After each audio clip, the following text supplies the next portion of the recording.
Welcome, everybody, to Navigating Change. This is Howard Teibel, and over to my left is... Pete Wright. Pete, what are we talking about today? You know what? I'm going to tell you.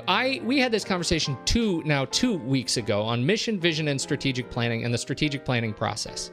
Yes. I can't believe I'm letting you use that intro, by the way. That gives me a little bit of heart. But we had this conversation about mission, vision, and strategic planning. And I felt like we sort of stopped in the middle. There was a logical next step in that conversation that we didn't quite finish. And that is around taking this mission and vision and this renewed sense of focus and planning and answering that question, okay, what do we do first? How do we go about this process of distilling all of these high-level things into goals for the organization? And I know you go through a number of different models, and some that you've created yourself. This through the decision-making process, and your brainstorming technique is a novel one. And I think it's I wonder if you could share some insights on how you distill big thinking into specific thinking. All right, so I'm going to read this mission statement. So whether you're the finance division or you call yourselves business affairs, this is the sort of the business side or the administrative side of higher education. And this particular one is a draft that I was working with the team around. And it was: business affairs strives to provide superior customer service to all of its constituents, ensure responsible stewardship of university resources, and provides creative solutions in support of the university's mission. We partner with our colleagues to create a positive and supportive work and learning environment. Now, a couple things. I would not expect you listening to this to be able to spew it back, although if we talked about it, you could probably there were some key words. The interesting thing about the we partner part, it could have stopped before I started there, but in this particular case, that was an important piece because in business affairs in this particular group, they had human resources. And human resources wanted to demonstrate this concept of partnership and creating a positive and supportive working and learning environment. So in me reading this, if you had this in front of you, you go, this is really short. This used to be probably a 2-page document down to 2 paragraphs. Now, in the end, this mission statement's intention is to define who we are and, in a sense, our purpose for being.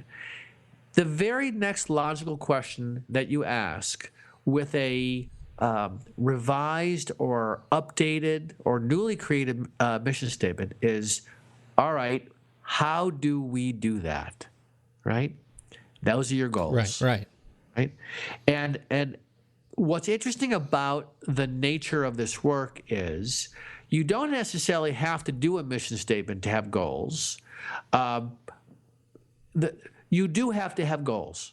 I think that I would be hard-pressed to find an organization that operates with just a mission, a vision, and values, and no clear sense of what are we striving to do. And I'm not even talking about your vision. I'm talking about, all right, in this next year, where are we trying to go? So the activity of goal definitions also has many different elements. But ultimately, what you're trying to do here is take your purpose, in this case, provide superior customer service. All right, what are 3 things that we could demonstrate in this next fiscal year that others will say we provided superior customer service?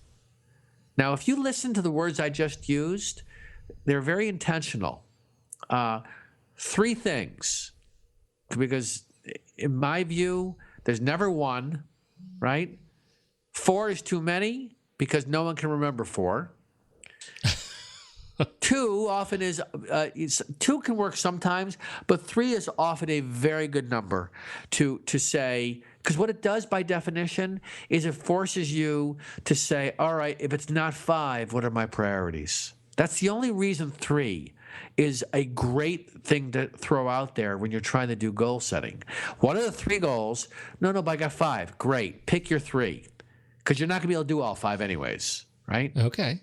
So, and I also said, what are the 3 things that around superior customer service, not that you will say you accomplished, but others will say you achieved it. Right. It's You're about people demonstrating. you're serving, right? The goal is it's not about what you said you did. It's about that you demonstrated it for others. Well, how do we know we demonstrated it for others?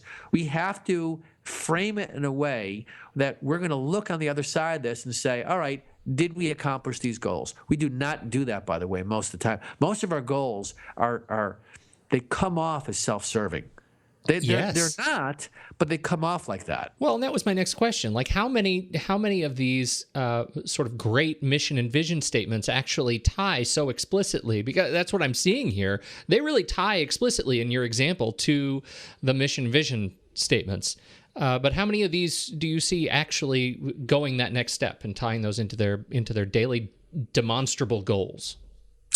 I think it's almost like if you gave me your goals and said, all right, tell me how the goals you're showing me tie to your mission statement.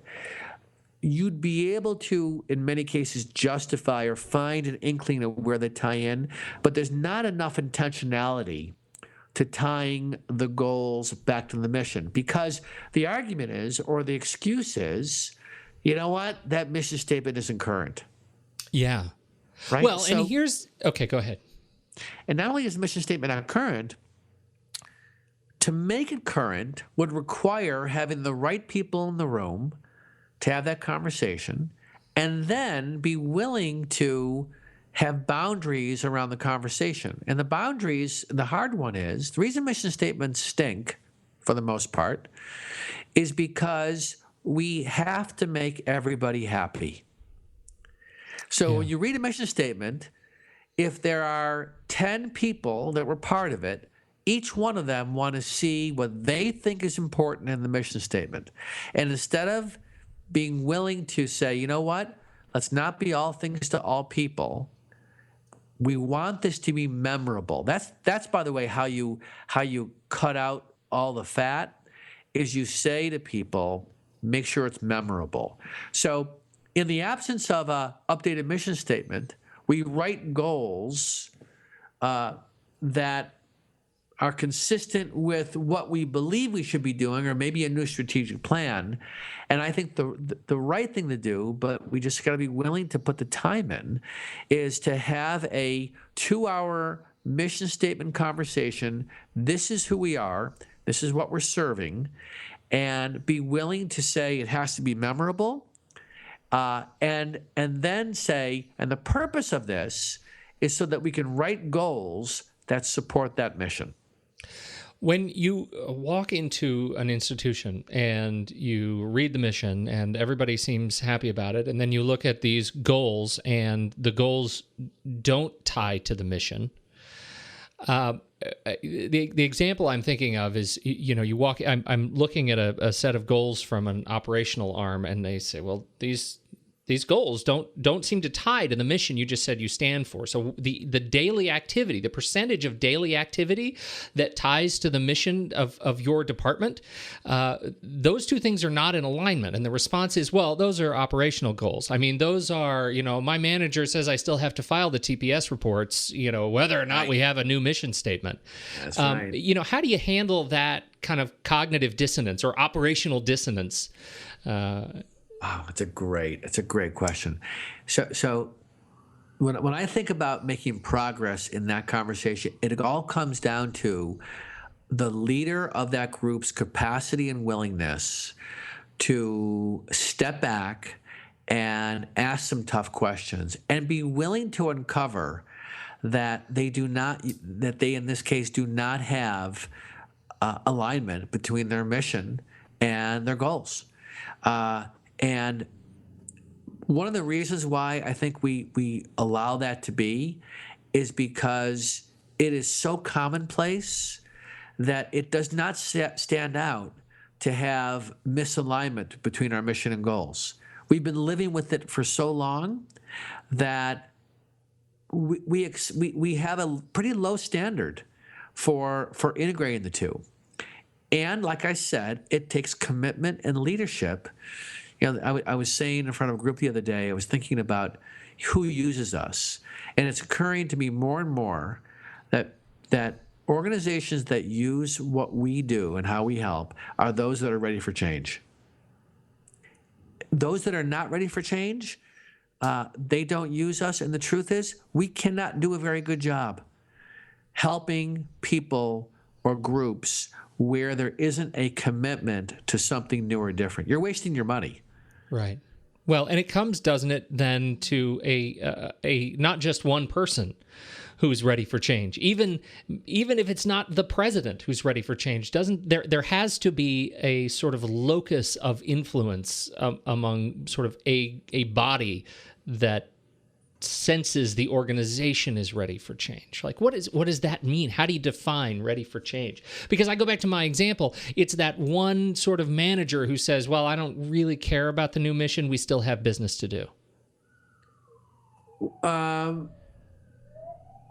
Well, so if someone was asking me that question in a group, what do I do about the fact that I got one manager that doesn't buy into this, right? Well, yeah, I'm speaking right? hyperbolically, but but sure. That's an example. What I would say is, you know what? Who's in charge here? Right. Right? Now, if the manager, that manager might not be taking it upon themselves to then say, you know what? For our particular area, so for example, if you work in procurement and your job as a manager is to oversee the buyers or the people that play the role of reaching out to, potential vendors, how do you help them tie their work back to the goals of procurement? Right. Very often they don't, unless they're the unique kind of individual that says, you know what? I see the value of making sure that my people are connected to the higher level work.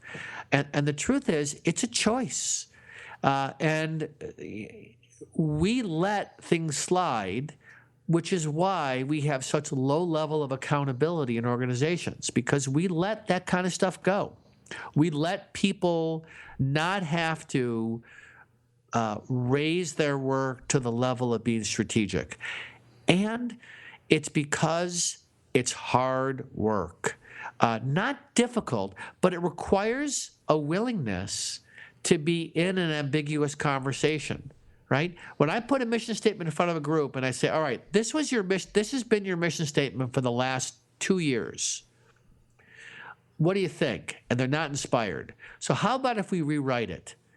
That is a creative, can be very exciting. I can tell you the level of energy that comes out of rewriting your mission statement with the right people in the room can transform how people view the work, because they get excited then, because it's almost like creating a new business.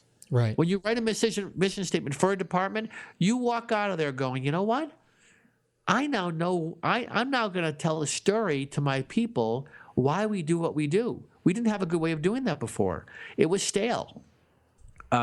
So, Pete, there's always going to be people in your group that are not going to be willing to change or embrace a bigger picture.